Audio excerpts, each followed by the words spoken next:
Hi everyone, welcome to my channel. For today's video, I'm going to show you guys the basic tools that you're going to be needing for any hair and makeup look.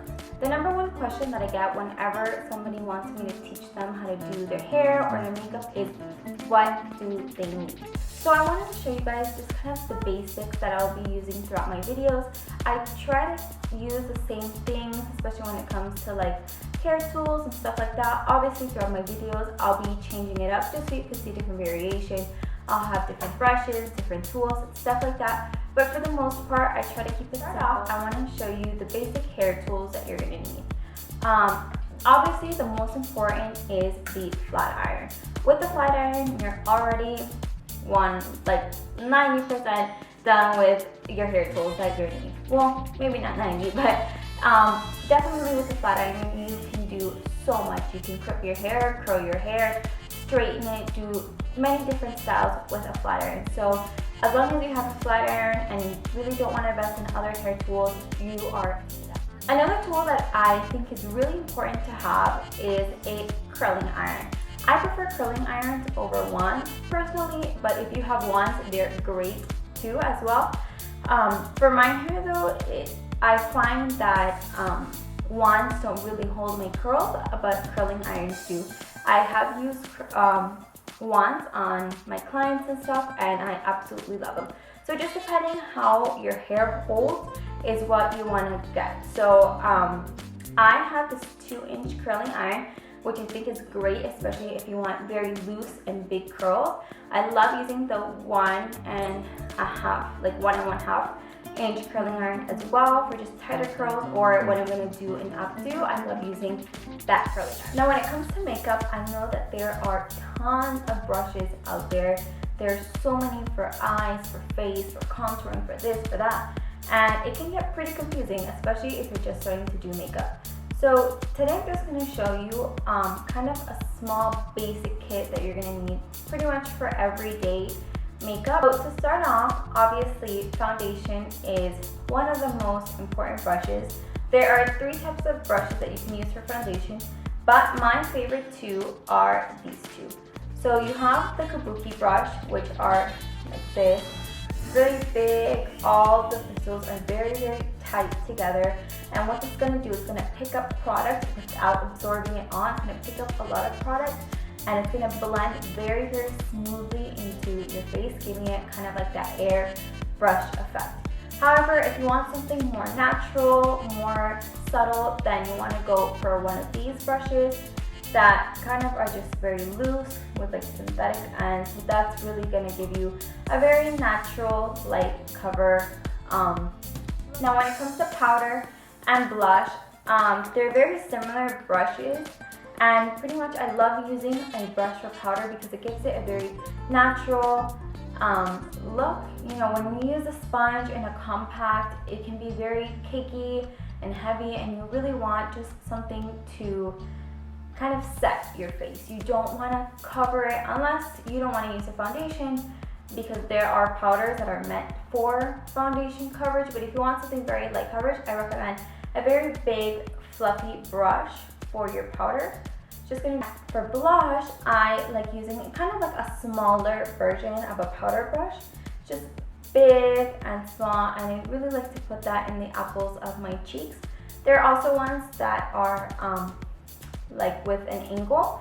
Those are really good as well. You kind of want to keep it round and small. You don't want to have it too big, because then you're going to be having a difficult time and you're going to have like a huge chunk of blush on your face. As for contour, I know that there are tons of brushes as well, but the one that I mostly go for is like an angled brush, because it's really going to help you get into the hollows of your cheekbones, especially since it's at an angle. And I know it's dirty, I'm sorry. I was using all of my brushes right before filming this video, and honestly these are the brushes that I use for every makeup look. Like, these are my go-to babies, so that's why, you know, I wanted to show them to you as well. Now as for the eyes, I know that there are tons of eye brushes. So to break it down, you're going to need 2 round fluffy brushes. You're going to want one very big fluffy brush and a kind of one that's a smaller one. just like a smaller, thinner version, because one's going to go into the crease of your eye and then one's going to go on top of your lid. And these are going to help you blend out everything. The softer they are, the better. It's very important to invest in good quality brushes because that's going to help the makeup look nice. If you don't have good quality brushes, you can have the best type of makeup ever, but the makeup application won't be the same. So for the lid, you want to have a very flat brush because for your lid eyeshadow, you really want to pack it on. So the tighter the hairs are and the flatter the brush, the more product it's going to pick up and the easier it is it's going to be to pack on without having like an excess or like fallout of eyeshadow all over your eye. And now for the under eye, I love putting shadows under my bottom lash line. I just think it's a great technique. It really opens up the eyes.